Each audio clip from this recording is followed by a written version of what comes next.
Bonjour, alors voici un tutoriel permettant de se prémunir contre des intrusions non désirées dans une visioconférence Google Meet.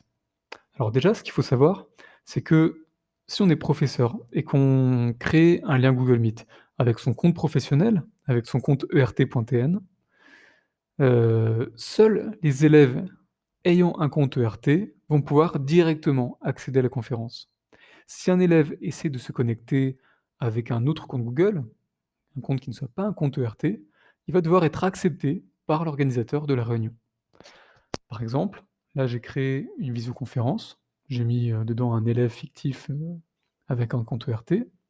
Si, je prends le cas, hem, d'un troisième élève ici, qui souhaite se connecter, à cette, visioconférence, il clique sur participer et là, il doit attendre. Il doit attendre que l'organisateur l'accepte et si je reviens moi sur mon pardon, sur mon compte prof, eh bien, j'ai bien une notification qui me dit, «Telle personne souhaite se connecter, mais c'est pas un compte ERT» et donc je peux accepter ou refuser et donc déjà, heu, on peut déjà se prémunir contre des intrusions non désirées en refusant l'accès à des, élèves qui n'utilisent pas leur compte ERT. Alors si néanmoins on a accepté, un élève avec un compte extérieur, comment on peut faire si on voit que cet élève est perturbateur pour l'exclure de la réunion?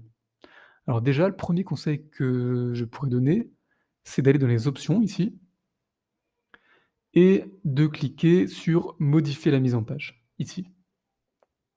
Par défaut, on a une mise en page sous forme de mosaïque, mais qui est limitée à 16 mosaïques, à 16 élèves qu'on peut voir simultanément.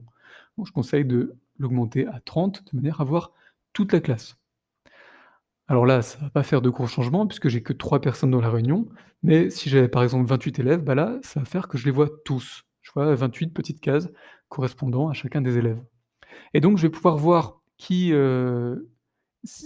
intervient dans la réunion. Si un élève perturbe la visioconférence, je vais voir quel élève est en train de parler, parce que je vais voir qu'il a désactivé son micro et puis je vais voir une petite animation qui me montre qu'il intervient.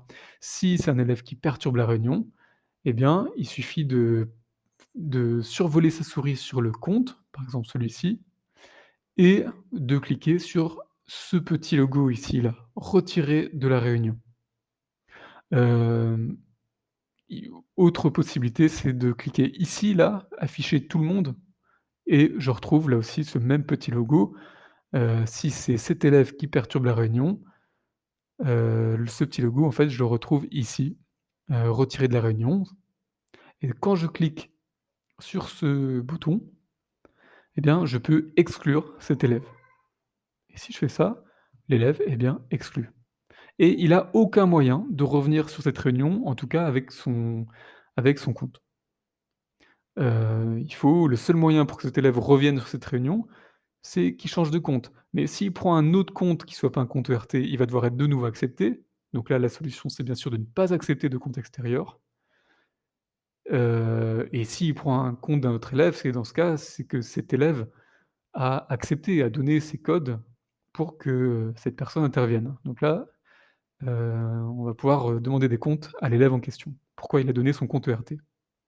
Voilà, je pense que ces 2 possibilités donc limitent pas mal, le risque d'intrusion dans une visioconférence. Voilà, n'hésitez pas s'il y a des questions. À bientôt.